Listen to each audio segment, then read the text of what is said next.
Right, good afternoon, everybody. Thank you for joining me. I'm streaming to you live from Wisley Garden, which is one of the Royal Horticultural Society's gardens, and we're based in Surrey. My name is Barney. I'm one of the teachers here, and we teach lots of workshops to schools based around plants, and we've been streaming live from our greenhouse here, which is full of really unusual plants from around the world. And that's going to be the focus of what we talk about today.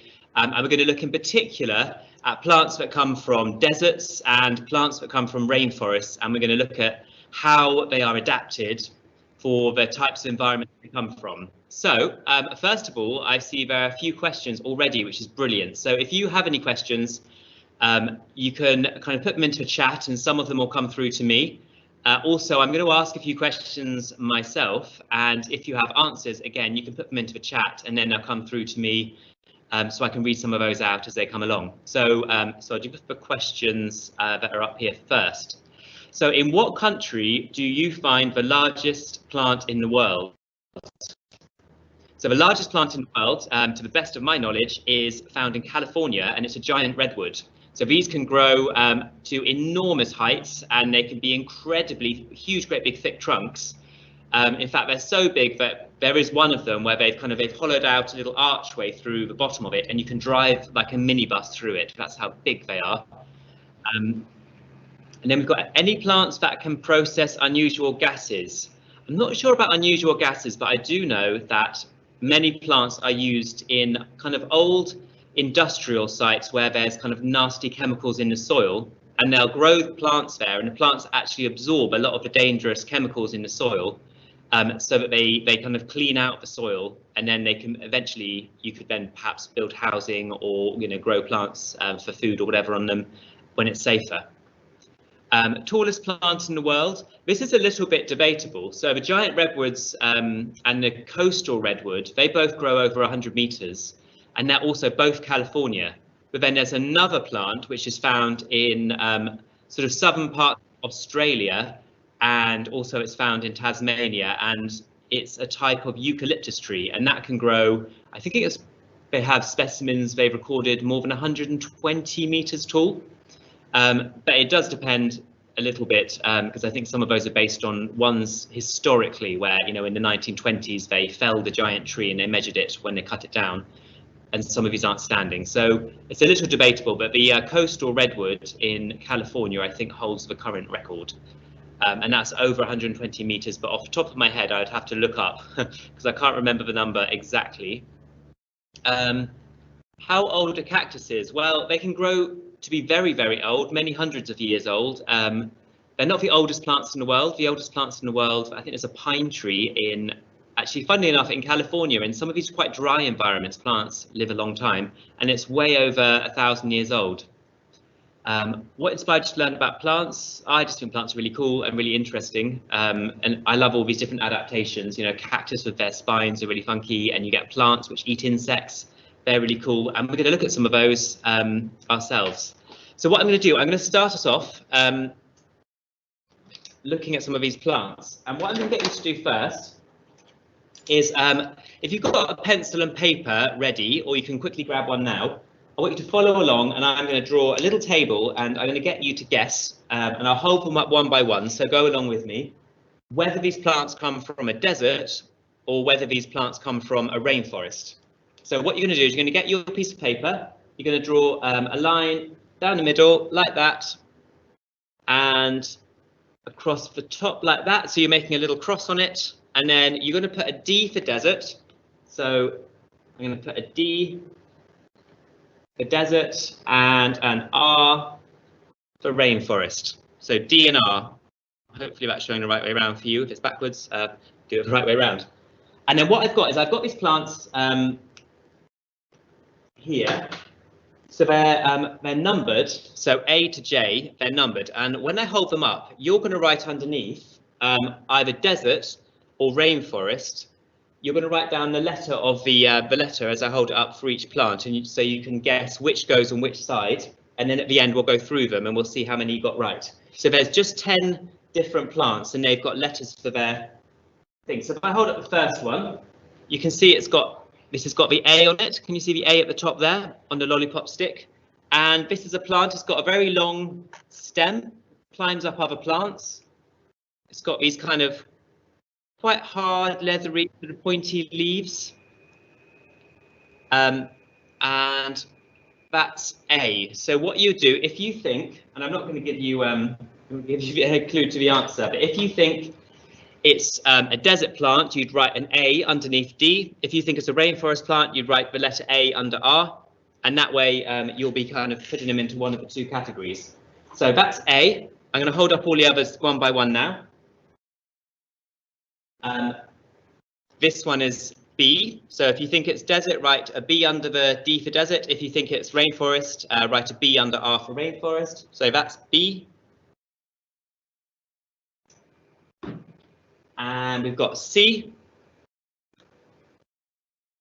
So you can see it's got a nice kind of, we call this like a rosette shape when it grows kind of upwards. So that is C. And we've got D. Some of these I think you'll definitely be able to guess, but you never know. So this one is D. And we've got E. So that is E, E for elephant, with these kind of thick leaves here. And it's got actually a very, very tall, very long stem that used to have some flowers at the top. So it held its flowers up very high. So that one is E. And then we've got F. So you can see the letter F. And this one has got these kind of nice big leaves, little points on the end. It's got these nice little sort of purpley flowers with a little sort of pointy bit on them. So this is F. And then we've got G. So G, you can see it's got this kind of trunk, it's a bit like a tree, and it's got these big leaves at the top. So do you think it's desert or rainforest? That one is G, G for grandma. Next one, this is the second to last one. H, H for Humphrey, or whatever it's supposed to be. And you can see it's got these nice big leaves. They've got these kind of spots on them. And that one is H. And the last one I'm going to show you, and then we're going to start going through. And you can kind of, you can mark yourself as we go through. I know there's, oh, no, there's one more actually. I, this one is I. And you can see it's got this little, looks like a flower itself, although these are just leaves. So that one is I, kind of silvery looking. And then the last one, definitely the last one, is J. And this has got these quite big leaves. They're sort of, see these little lobes at the top? They look a bit like a heart-shaped leaf, so they're quite pretty. And that one is J. So desert or rainforest, which one do you think it is? Right, so what you should have is underneath your D and R, D for desert, R for rainforest, you should have whichever letters you've written down on either side for each of the plants, so that hopefully you'll have a guess whether they're desert or rainforest. I'm going to go through them now, and you can mark yourself to see. So A. A is a plant that comes from a rainforest. It's a climbing type of plant. I'll talk about it in a bit more detail a bit later on. But A is a rainforest, and what I'll do is I'm going to put the rainforest plants onto that side. So that's A. B, this one is a desert plant. You can see it's got these kind of big swollen up sort of stems covered in white hairs, and there are spiky bits on them as well. So we'll talk about this. But B is desert plant. The desert plants are going that way. What would that be? C. This one, this kind of urn-shaped plant. It's nice, pretty leaves. That one's a rainforest plant. So C is a rainforest plant. D, I reckon you all definitely would have got that one. D is for desert. This one is a desert plant. It's a great big cactus. E, where's E? Here we go, here's E. E is the one that's got those that really long flowering spike, holds the flowers very high up. And these thick kind of leaves. So E is a desert plant. So it's got these thick swollen up leaves. So E is going over on the desert side. F F is the one that's got these nice kind of pointy leaves and the purple flowers. And with these big leaves, it comes from a rainforest. So F is from a rainforest. We're getting there. G. G is our kind of little tree in a pot with the big leaves at the top. All of these big leaves need lots of water. So G comes from a rainforest. That goes over on the rainforest side. H. Again, you can see these lovely big leaves. Big leaves need lots of water. So you've guessed it from that clue. Big leaves need lots of water. H is a rainforest plant. I, this kind of silvery colour. I is a desert plant. So it's got leaves which are swollen up and they're kind of a silvery colour. So I is a desert plant, goes on the desert side. And J, with its nice big sort of heart-shaped leaves, big leaves, as I've said, need lots of water. So J comes from a rainforest. So I want you to see how many you got right. It's just a bit of fun, so it doesn't matter what you got, because we're all here to learn. But so we got quite a few rainforest plants and a few deserts. So we had 4 from a desert, 6 from a rainforest. And we're going to talk about some of the adaptations of these plants now. We'll start with the desert plants. So I'm going to move myself to the other side of the screen. And we're going to look at the desert plants that are just here. And then we're going to look at rainforest plants after. And there's some great questions coming in. One of them is, why are some cactus spiky? And that's a great question because we're going to talk about some of these desert plants and then why they have spikes. What I'd like you to do, and I'd like you to send this to the chat, and I'll kind of read these out as they come through to me. But if you were going to go to a desert, like, so say you were going to go on holiday, you were going to go, I don't know, like to the Sahara Desert, for example, how would you, what would you need to bring with you, and what would you do when you're there to make sure that you kind of can stay safe and reasonably comfortable in the desert environment? Oh, well done. One class only got 8 right, so that's fantastic. Well done, the Terrapins class. So if you're going to a desert, what would you need to do? What might you bring with you? How would you kind of behave when you're there in order to keep yourself comfortable and safe in the environment of a desert? And you can also, in there, you can sort of maybe put in, like, what is it like in a desert? What are the conditions like? Because animals like us, we can move away if we find it's, I don't know, if a big storm comes and there's lightning, we can kind of run and take cover. But if you're a plant, you're stuck out in the conditions. You can't move away from this. So what they've done is they've adapted over many millions of years different features which help them to survive in their environment. So there's some good answers coming in. Firstly, water. You would definitely need to bring lots of water with you to a desert, because in a desert it doesn't rain very much. In fact, sometimes some deserts it doesn't rain for like more than a year. Some deserts, it might rain once a year, but it only rains maybe over about 2 weeks. And then it doesn't rain again for the entire year until that's same time next year. So if you imagine it rained for the first 2 weeks of June, and then you literally just had sunshine all the time, all the way from mid-June right through to the beginning of June next year, that's 11.5 months of no rain. And that's incredibly difficult to survive in. So cactus and succulents from deserts have adaptations to survive. So there's a good point here, jacket for at night, because actually in a desert it can get quite cold at night. Shorts and a t-shirt, it is hot. Well, it is very hot in the sun. And I'm going to start by talking about this plant. So you can also send in to the chat. This plant is a certain kind of colour. I sort of touched on what colour it is earlier, but I wonder if you can put some words to tell me what colour is this plant, and if you can think of like why it's that colour, that's even better.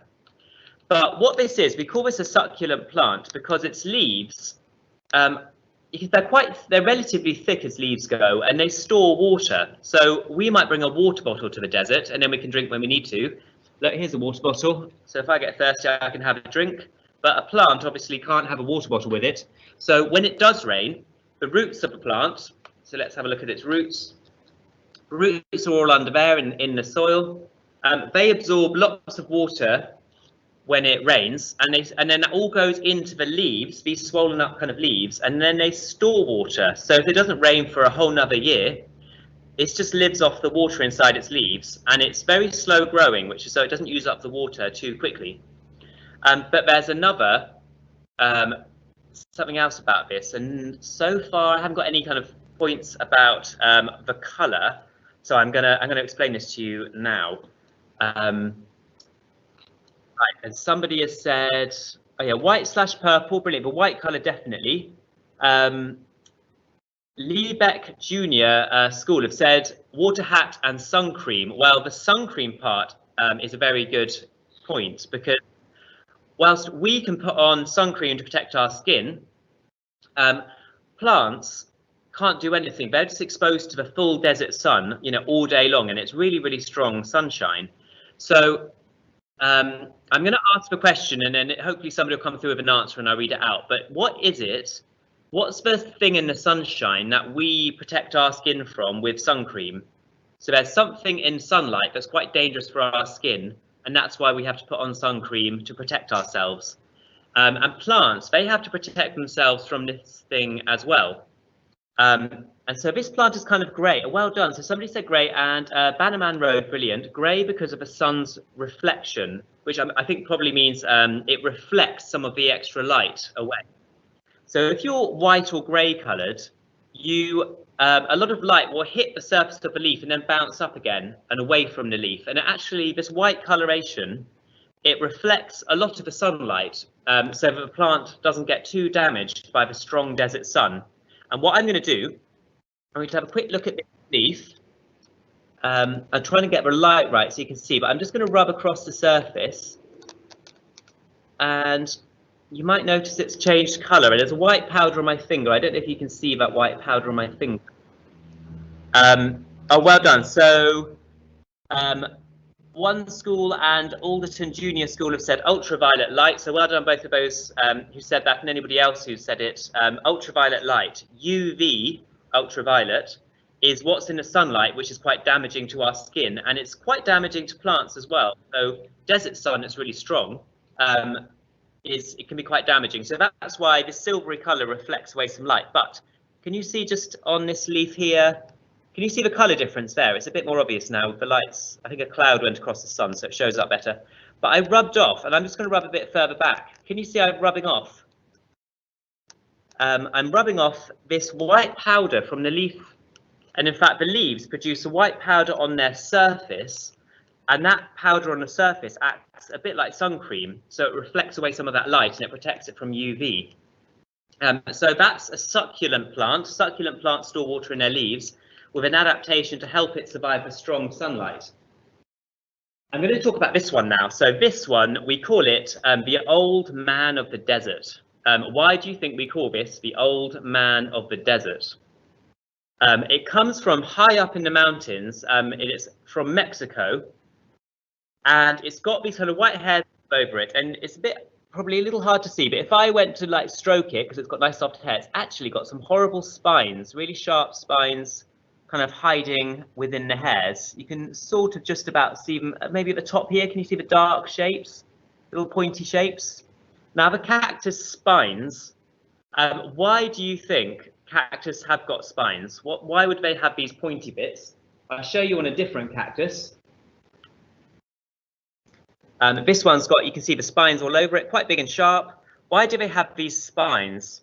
And whilst you're telling me saying your thoughts, why do they have spines, I'm going to tell you what the spines are. So these spines, a cactus, it doesn't have any leaves. It's just a swollen up stem, and inside the stem there's a big storage of water. So where this succulent stores water in its leaves, and this other succulent, I showed you this one earlier, that one has got thick swollen up leaves that also store water. So succulents store water in their leaves, and cactus store water in their stems. And so these spines, these are actually little hard rolled up leaves. So it's an adaptation of the leaves to be spines instead of being big leafy things, and it protects them from being eaten.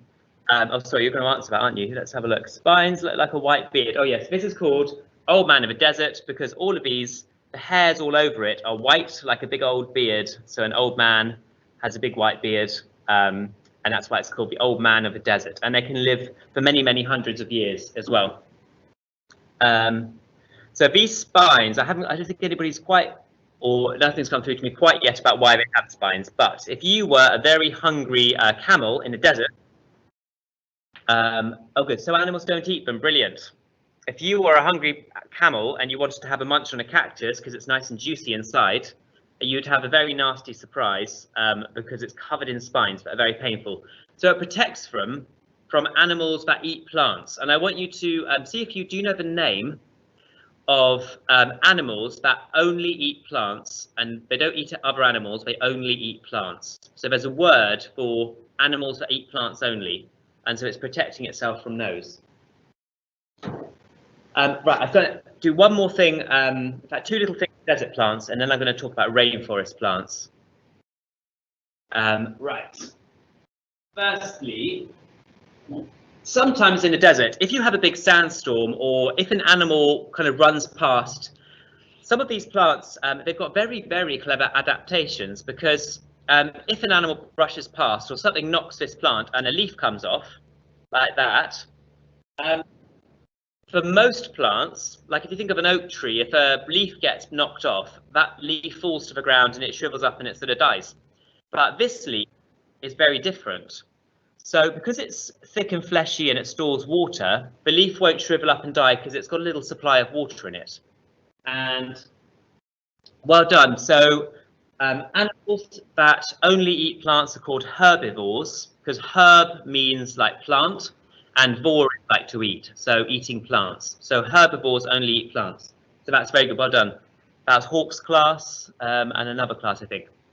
Right, so this leaf is just kind of broken off and it's just going to lie now on like the sandy surface of the desert. What happens, and I did this a little bit earlier, is over time, this plant kind of, it heals over the bit which broke off on the end, the kind of cut part. And I don't know if you can see, but they're a little, let me put my hand up behind it. Can you see the little roots which are growing off the base of that leaf now? So what happens is this kind of heals over on the broken end. It then starts sending out a few roots. And then the next thing it does, and I've got this in a little pot, is it sends out a little baby plant. So a new little baby kind of set of leaves start growing, and eventually a broken off leaf will grow into a whole new plant. So some desert plants are really clever about, and we call it propagating themselves. So propagating is a very sort of gardening word for making more plants. So if you sow seeds and say you plant a sunflower seed, we call it propagating because you're growing a new plant from a seed. If you grow a plant this way, you're still propagating. So it's a way to propagate some of these desert plants. And some desert plants are extra special. So this plant, we call it mother of millions. And you can see along the edge of the leaf, there are these little sort of funny little crescent shape. And I've just broken off a tiny little one of these shapes from the edge of the leaf. And can you see, it's a tiny little set of leaves. And what will happen is these get blown off by the wind or they get knocked off by animals passing or whatever, and they kind of roll along and they kind of settle somewhere. And what happens is very quickly they send down some roots and then they grow into a whole new plant. So this one, this mother of millions plant, also I think it comes from Mexico as well. This one can make more of itself through these little tiny baby plants it grows on the edges of its leaf, which break off. Do plants grow on any other planets is a question. We don't know if plants grow on other planets. Possibly, but they haven't been discovered yet. But it would be really cool if they did. Right, last bit on the desert. Okay, this plant that I'm holding up, this is used in skin care. Does anybody know what it is? It's very popular in skincare products. So have a go. What I'm going to do is I'm very carefully, I'm going to cut a bit of leaf off. So don't ever do this at home. Make sure an adult does it for you. But I'm just going to chop a piece of leaf off very carefully. And I might do a bit of skincare for myself. So I'll just cut a bit of leaf off. And I'm going to take off these little spines along the edge of the leaf, which are a bit sharp. So I'm going to take these off. Again, never do this without an adult to do it for you. And I know this is aloe vera. Don't do this with any old plant because some plants are quite poisonous. Aloe vera is, no, I just said the answer, haven't I? Aloe vera. There you go. So that's because I'm trying to multitask. So I'm sure some of you said, oh, unicorns, well done. You already said aloe vera. So some of you definitely knew it already. Okay, this is really yuck. Right, can you see all this gloopiness? Can you see? I try not to get, oh, this goes on a laptop. There's a bit of skincare for the laptop keyboard. So this is aloe vera. So inside the leaves of aloe vera, can you see that kind of gloopy looking gel-like sort of stuff inside? It's kind of squidgy and slimy, and it's got this gloop. Can you see the gloop? It looks like snot. Well, it's very good for you. So aloe vera is used in skincare. So you can actually cut a bit of aloe vera leaf and you can rub it on your skin and rub it in, and it's very good for your skin. It's very soothing and refreshing. So often if people get burns, you know, like if they accidentally burn themselves on a fire or something, aloe vera can be used in products or directly on the skin. Traditionally, it's been used in the southern part of Africa, where it comes from, as kind of skin, you know, to heal skin. So that's aloe vera, this really, really useful plant. Right, and those are the desert plants. So some desert plants are really useful to us, and others are just really cool for their different adaptations to their desert environment. Because, and I'll just touch on the desert environment, because I probably didn't cover it properly, but deserts are basically very sunny, they're hot, sometimes they're a bit cold at night, and it hardly ever rains, very, very dry. So all of the adaptations of desert plants are around surviving very low rainfall, very little water, and very bright, very strong, and potentially quite dangerous sunlight. Right, we're going to move on to rainforest plants. So I'm going to swing around to this side. Actually, you can. So somebody has asked, SJB School has asked, can you eat aloe vera? You actually, that gel kind of part in the middle, apparently, I've never done it because it's so slimy, it would be like eating a slug. But apparently you can eat that gel part in the middle, and actually you can get aloe vera sort of drinks, which is supposed to be good for your digestive system. And I'd probably only ever buy one of those. I wouldn't eat the pure aloe vera because I think it'd be like eating a slug, and I don't want to eat a slug. So, but it's not poisonous, and it's supposed to be okay for you. But definitely buy a product that you're supposed to consume, not don't just eat it all yourself. Right, I'm going to talk about rainforest now. So the same thing. If you send some messages in, if you went to a rainforest, what would you need to kind of bring with you, and how would you prepare for the conditions there? So in a desert, you said things like bring a water bottle, wear shorts and t-shirt. You might need a hat for the sun and sun cream. And you might need a jacket because at night it can get quite cold. But in a rainforest, the conditions are obviously they're quite different to a desert. So how would you prepare for those conditions? And I'm going to start talking about some rainforest adaptations. So in a rainforest, it's a forest where it rains a lot.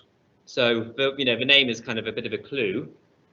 But there's actually two types of rainforest. So the second type I'm going to talk about in much more detail here, and the first type I'm going to touch on is the kind of rainforest you get in, like, so if you went to the west coast of Canada, where maybe Vancouver is, you've heard of that. And even if you kind of go to the west side of parts of Scotland and down parts of Wales and Cornwall, where it rains a lot and they have a coolish winter and a mild kind of warmish summer, and if it rains enough, it's called a temperate rainforest. So temperate meaning it has a winter that's cooler and a summer that's warmer. So very wet climates, which have similar temperatures to ours, winters and summers, if they're very wet, they're called a temperate rainforest.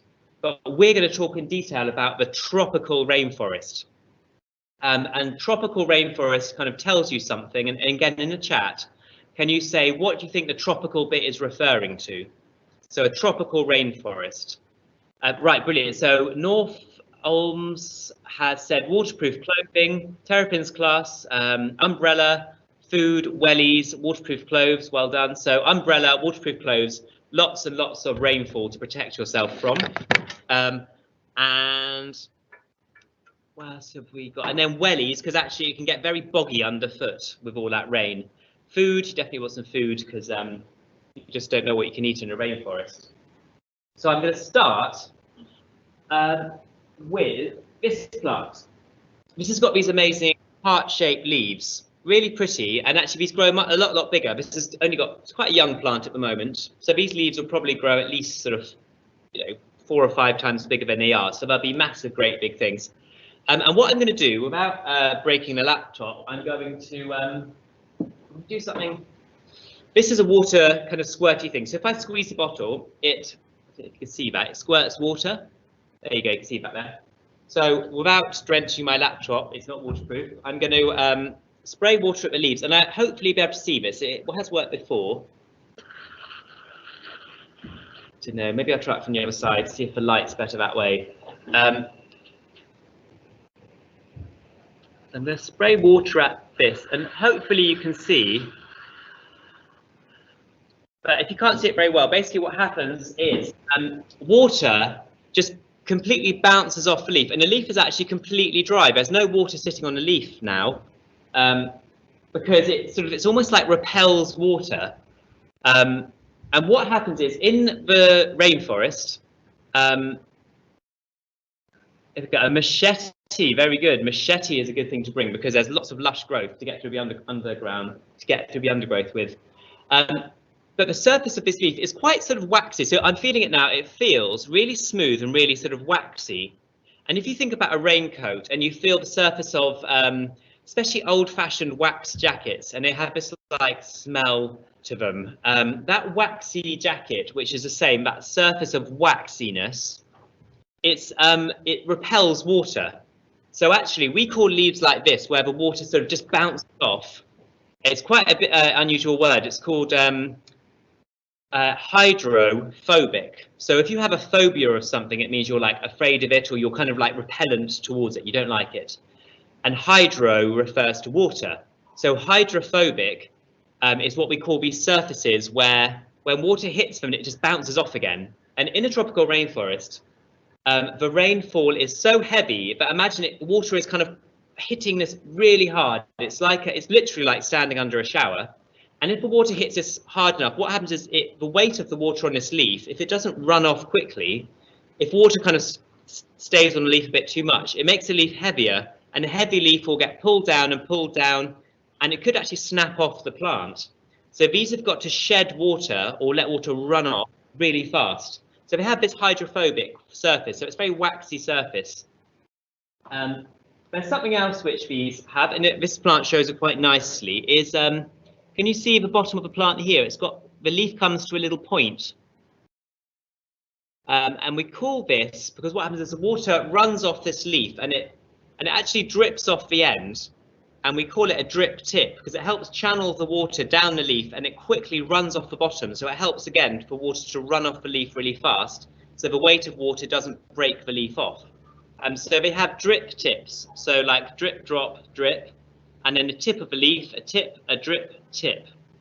And well done to Chevening CEP School, because you have said that the tropical rainforest between the Tropic of Cancer and the Tropic of Capricorn, and Alderton Junior School, well done. It's called tropical rainforest because they are located close to the tropics, which means they're kind of around the equator. So tropical rainforests are found around the equator, which is a very hot region where there's lots of rainfall. So the Amazon rainforest, the Congo, going into like Malaysia and Indonesia, the tropical rainforest you get around the equator. So they're hot all year round, and they're very wet. So they have to, all these plants need to be able to survive very heavy rainfall. So one of them is having this very waxy leaf surface. This has a waxy leaf surface because you can see how shiny it is. The shininess reflects wax, and drip tips for water to drip off. And even a flower on this one is very waxy to allow the water to run off.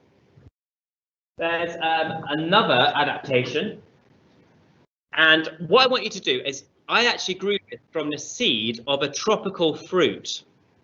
So I'm going to show you this plant again, and I want you to see, enter into the chat if you know what fruit I grew it from. So I cut the fruit in half. I took a seed out the centre, or yeah, there were a few seeds in it, and then I sowed them in the compost, and it sprouted, and it's become like a tree. So it's got a tall trunk. It's got these nice big leaves at the top. Can you see these lovely, nice divided sort of leaves? And if you go into the rainforest, imagine you walk into a rainforest, what you will really notice, and well done for saying about the machetes, that school bit did, because you have to kind of cut your way through the undergrowth because it's really dense. But if you look upwards, all you can see are these towering trees above you. So when there's lots of water around and it's warm enough, and you even get this in our climate, even though Britain isn't known for its high temperatures, you get, but it's very rainy, you get forests growing. So a rainforest means it's full of trees. So this is a tree. One adaptation in a rainforest is that because so many plants can grow all together, and all plants need to get to the light, which is why their leaves all face kind of upwards. So if you've got loads of other plants around you trying to get light as well, the only way for you to not get kind of crowded out is to grow tall. So rainforest trees grow incredibly tall, and they have all their leaves just at the top because it's quite dim underneath the leaves on the rainforest floor. It's not a mango greenway, but a good suggestion. It's not a coconut either. I'll give you a clue. It's got kind of sort of an orangey coloured flesh. And it's got these beautiful leaves. So one other adaptation for rainforest is it's not a fig. It has fig-like leaves. It's not a fig. Some good guesses coming in. So trees, having a strong trunk and growing very tall is an adaptation for the rainforest so that you can compete to get up to the light. And what happens is, because it's so full of trees in a rainforest, on the understory, so underneath the trees growing on the ground layer, you get plants which are adapted to very shady conditions. It's not a dragon fruit. I'll keep guessing. I'll tell you a bit later. And this is one of the plants which grows on the forest understory, so in the really shady areas. And underneath, can you see it's got a purplish, it looks quite dark, but in reality it's quite purplish. These purplish undersides to the leaf allow it to absorb more of the light that does get down to the ground. So the light comes down, like sort of through the trees, quite dim light coming down to the forest floor, and it hits the leaf, goes through the leaf a little bit. The leaf absorbs some sunlight to generate some energy, and when it gets to the purple spot underneath, it actually reflects the light back up through the leaf. So the leaf essentially gets a double dose of sunlight, and that's an adaptation. So purple undersides to the leaf help plants to absorb light in the shady understory. More guesses: mango, passion fruit, coconut, or pineapple. It's none of those. It's got orangey flesh. It's got a kind of yellow-orangey exterior. It's not that common here, but you do find them sometimes. They're kind of like a almost a bit of an oval sort of shape. They're about this big. Orange is pomegranate. No. I'm going to go through one more plant, then I'm going to tell you what that is. I am going to show you. Somebody suggested dragon fruit, which is a great suggestion because it's a really unusual and very cool fruit. A dragon fruit is not that. This is a dragon fruit plant, and it looks a bit like a cactus. But what it is, it's not an apricot. Good suggestion, no, because apricots have got that orangey colour. This dragon fruit, which it is related to cactus actually, it's not a peach tree either. It's related to the cactus that you find in deserts, but this dragon fruit, which is a tropical rainforest plant, it grows up in the trees, and its roots naturally in the wild, in the rainforests, grow just on the tree branches, in all the kind of moss and everything that grows on the tree branches, up in where the light is amongst the tops of the trees. And so what happens is, when it rains, the moss and all the tree branches get very wet. and then the roots of this absorb loads of water, and then all the water goes into these stems, these kind of spiky stems. And then when it stops raining and the sun comes out again, it survives just underwater in its stems. And then we call these forest cactus or forest cacti because they come from tropical forests as opposed to growing in the desert. St Andrews, well done. This is a papaya tree. So you can grow papaya from the seeds of a papaya fruit quite easily. So well done, it's a papaya. You can grow lots of plants from the seed of the fruit. So whilst I keep talking about rainforest plants, there's another one I've grown here. So I planted, we can see the top of what I planted, and now it's got a long stalk and some leaves at the top, and this is in the center of quite a healthy fruit that I ate a few months ago, and I just planted the center seed. So have a guess at what this could be, because you can all grow these at home as well. But back to the dragon fruit. So these are called forest cacti because they live in an environment up in the treetops where it does actually get quite dry, because when it stops raining, there's no soil there for your roots to get water from. So they have to be able to store water somehow until the next time it rains. And so even if it rains every afternoon for like 2 or 3 hours, you still have to go through the entire rest of the day and night without rain. And so somehow you have to store water. So a dragon fruit stores water in its stems, because it's a type of cacti. And this is another plant that grows up on the tree branches, and a plant that grows upon another plant, we call it an epiphyte. So epi means above, and phyte means like P-H-Y-T-E. Phyte means to live. So epiphyte means it lives above, so on tree branches. So a dragon fruit is a type of epiphyte, and this is a type of epiphyte. Just briefly, going back to that one, well done. Anybody, including the butterfly class, well done, who said this is an avocado. It is an avocado, so you can grow your own avocado tree from an avocado seed if you want. You just have to kind of push it into some compost, keep it watered, put it on a sunny windowsill, keep it indoors, and it will grow very easily. Right, back to this plant. So we looked at this one earlier, and I said it had an urn sort of shape. So all the leaves kind of grow up like this. Now, I'm going to tip this without over myself, and I want you to see what happens when I tip it. Can you see that water is pouring out? So what happens in the center, and imagine this is perched up on a tree branch, so it doesn't have any roots in the soil where there's always moisture. Its roots are literally just attaching to a branch up in the forest canopy. And so the center of it fills up with water. So in the center, there's kind of like a little miniature pond in there. And in this little miniature pond, and this little pond is the way that it stores water for when it's not raining. So when it stops raining, it just lives off the water which it stores in there. And the next time it rains, the water gets topped up. But I want you to have a think about what creatures could live in these tiny little ponds. And I'll give you a clue. These creatures are very, very toxic, very poisonous indeed. And people who live in the rainforest, they use these creatures to help them in some way. So have a little think about what that could be, and I'll come back to it in a minute. Whilst I'm doing that, so whilst you're sharing your sort of answers, I'm just going to show you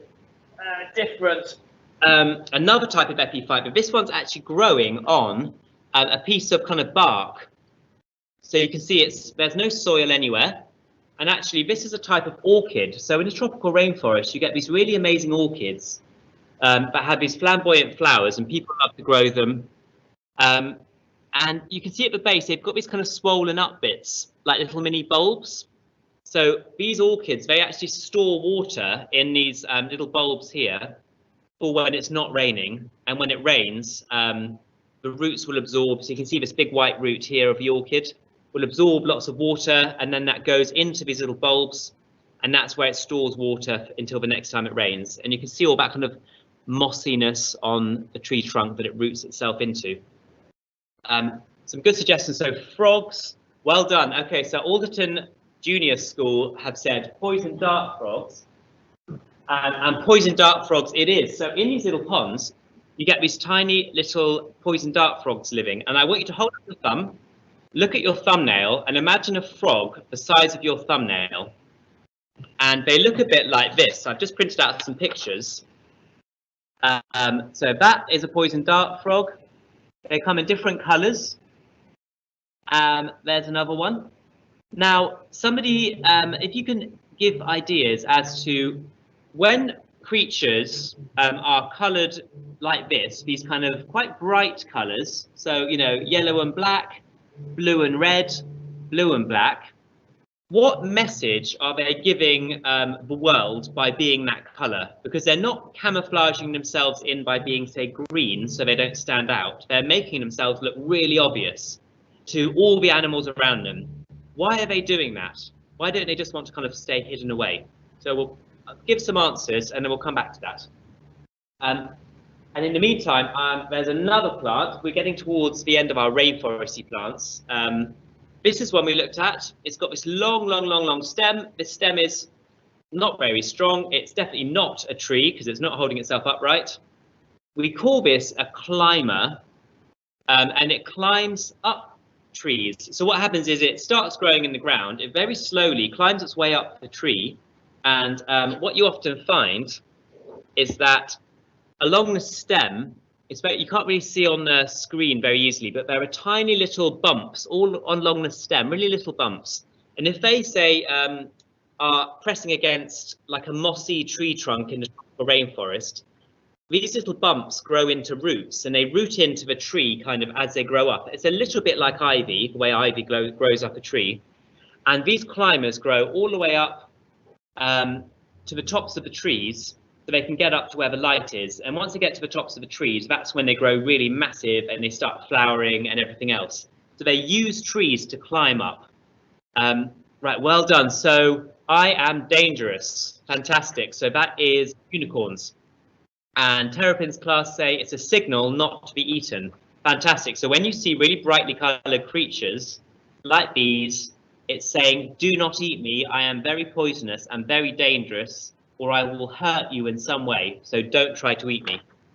I want you to think, this one in the top back corner there, this black and yellow, again, do the chat, what creatures do we find in this country which have that coloration, black and yellow, that are dangerous to us? So what creatures in this country are black and yellow and dangerous to humans? So you know through the colours to avoid them.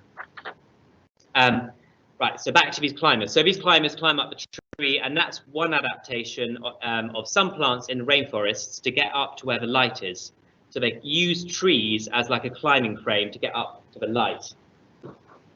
And now I'm going to look at a really cool plant from the rainforest that people use. And this, have a look. Why are the frogs different colours is a good question. Well, the frogs are different colours, just they happen to have evolved to be brighter and brighter in a certain colour.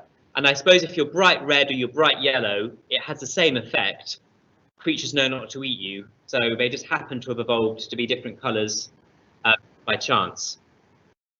Right, and well done. Okay, so just going back to what creatures are black and yellow that we need to avoid. Wasps and bees.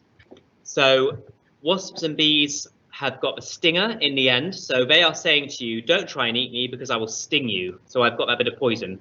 And actually, whilst we're talking about poison, I will finish off how people use these poison dart frogs, and then I'll talk about this tree I just held up. So poison dart frogs, what some of the tribes in the sort of Amazon jungle where these come from, and parts of South American rainforest, what they do is when they go hunting, they have kind of bows and arrows, and they sort of have like darts, and they shoot darts from their bows at creatures in the rainforest so they can eat them. But in order to make certain that they will kill the animal that they want to eat, they'll rub the very tip of their arrow on the backs of the frogs very gently. So they don't hurt the frogs, they just very gently rub the arrows on the frogs' backs, and they rub off some of the poison onto the arrow. And then when they kind of shoot their arrows at the animals, if the arrow itself doesn't kill or the dart itself doesn't kill the animal they're trying to hunt, then the poison will go into the animal and it will kill them. And then often what happens is that animal, they then take it back to the kind of where they live, and often they cook the animal. And by cooking it over a fire, it kills off any of the dangerous bits in the poison so that it doesn't end up poisoning the people that are hunting. So that's poison dart frogs and how they're used by people in the jungle. But I've got a type of fig tree here, and you can see on the end, it's got these really pointy tips to the leaves. So if I can show you slightly better. Can you see that pointy tip? See if you can remember, what do we call that pointy tip on the end of a leaf? I've given you a slight clue there as well. But what I'm going to do, this fig tree is a relation of what we use to make certain products. So they harvest this commercially. So I've got the nut, I'm very carefully, and again, never do this at home, always make sure as an adult. But I'm very carefully going to just make a tiny notch. It won't hurt the plant because it will heal over. A tiny notch on the trunk. And can you see what's happening? There's white stuff pouring out. Can anybody suggest what the white stuff, that kind of milky liquid could be? Because people harvest this and they use it to make certain products that you might even be using kind of in your classroom. You probably use it these sort of things quite a lot. So any ideas what that kind of milky sort of fluid could be? And well done for the tip, the end of a plant leaf, the tip, the part is called a drip tip. So well done. So this milky fluid. So we'll come back to that very briefly in a second. I'm going to take you on a slight journey. I'm going to bring the pot to you. Just I have paranoia about moving the laptop and breaking the signal somehow. Right. I'm bringing over a really unusual flower in a massive pot. So this is a great big pot. Oh, it's really heavy. And can you see this huge flower? We call this a morphophallus type of flower. It's related to one of the biggest flowers in the world, the one which stinks so badly that nobody can go near it. And you can see this massive flower, and it's kind of got a pinkish fleshy colour. And the reason it's got this pinky fleshy colour, I'm going to put it back, really heavy.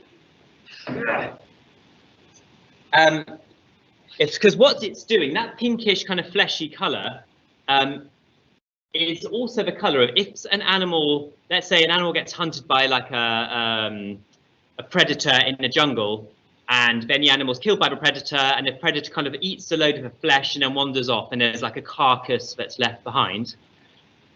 Lots of flies will go to that carcass and they'll lay their eggs and they hatch into maggots, and then the maggots eventually become flies. So what this flower is doing, it's got that same pinkish like flesh colour. So flies go to that flower thinking that it's a dead animal, it's a carcass. They try to pollinate it, they try to lay their eggs, but it won't do anything because it's not a dead animal. But what they do is they get covered in pollen, and then that means that they can then pollinate the flower. And it's such a huge flower because it needs to kind of stand out amongst all the rainforest plants. So that's a really cool little flower, and it's only going to last about 2 days. So the fact it's flowering today is really lucky for us. So it's meant to be. But this one, that is well done. It's a rubber tree. And so we use it to make rubber products. So for example, rubber bands traditionally have been made from the rubber of the rubber tree, which is from South America. And then what I'm going to do to finish off, so we've got just about 5 or so minutes left, is I'm going to talk about plants which have got a really cool adaptation. And these are the ones which eat animals. So normally animals eat plants, but these ones are really cool because they eat animals. So one I've got here, which is from the rainforest, is called a pitcher plant. So it's what it does is every autumn it sends out all these brand fresh new pitchers, and then they look, and these are the pitchers. So you know, like you might have a jug of juice or a jug of something. People also call it a pitcher of something, you know, that you can put water or juice into. And so it's a pitcher plant. And you can see the tops have gone a bit brown now, but that's only because they're quite old. So in the autumn, we get a whole fresh set of new ones. But into the top, you can see there's like a little opening there. And there's quite a smooth sort of lip on the edge of it. And what happens is that insects will land on the lip here. And because it's so slippery, they actually fall down inside. And they fall to the bottom and they die in the bottom of it because the sides are really slippery, so they can't climb out. And they die in the bottom. It also usually fills up with some rainwater. So they drown and they die. And then the plant absorbs all the nutrients out of the insects. So you get lots of kind of flies and bees and other sort of insects going into these. And some of these pitcher plants from the rainforests are actually, they're thought, but they've in fact evolved weirdly as like a toilet for things like frogs. And they've actually recorded that frogs, for some reason, they sit on the edge, they poop into the kind of liquid in the center, and then frogs hop away, and actually the frog poop is what ends up kind of fertilizing the plant. So there's some really weird adaptations like that. And the last one I'm going to show you, it doesn't come from rainforests, it comes from kind of boggy places, and this is from Mexico. But this is a Pinguicula, which is a type of sort of carnivorous plant where the surface is covered in sticky liquid. And you can see it's covered in sort of little dots. Those little dots are little tiny flies, which have all landed on the leaf, and they've got stuck. And then they've basically died because they're stuck on the leaf. And then as they rot away on the leaf surface, the nutrients that are released as they rot go into the leaf, and it helps the plant to grow into this nice, big, healthy specimen here. Other plants that eat insects are things like the Venus flytrap, which I tried to get hold of for the whole last week, but apparently there's a massive supply chain issue, so we don't have one. So sorry about that. But you can look on YouTube at Venus flytrap videos, and they're really cool. So we've got about 3 minutes. There's a few more questions which have come through. So, oh yes, has that plant with its big stinky flower?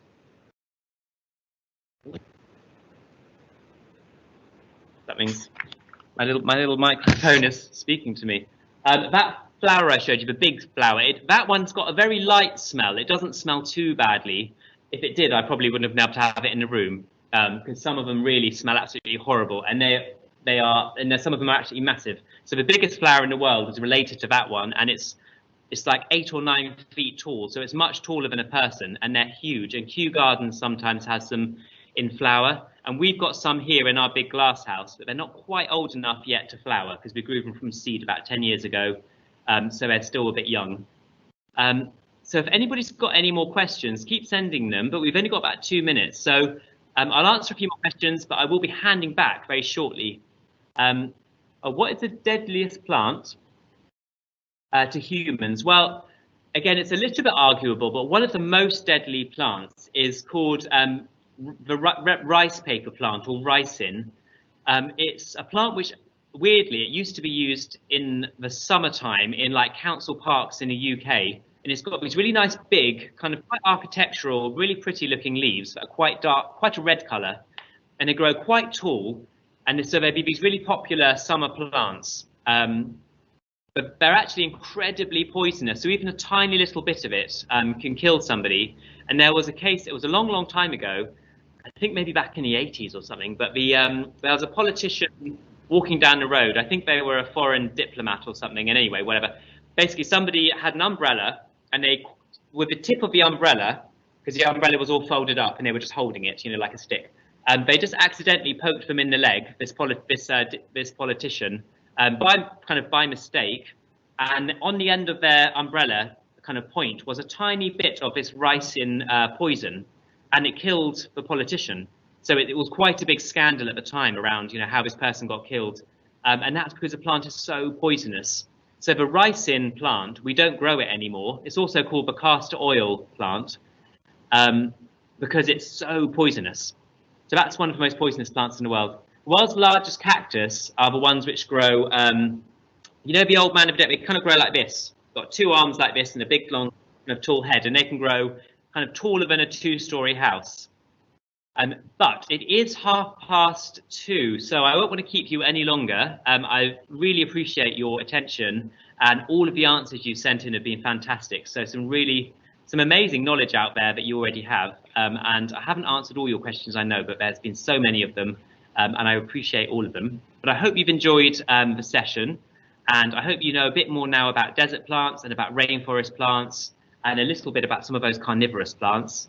and have a go at growing some of these at home on your windowsills, because they're available in plant centres and they're nice and easy to grow if you kind of look up instructions.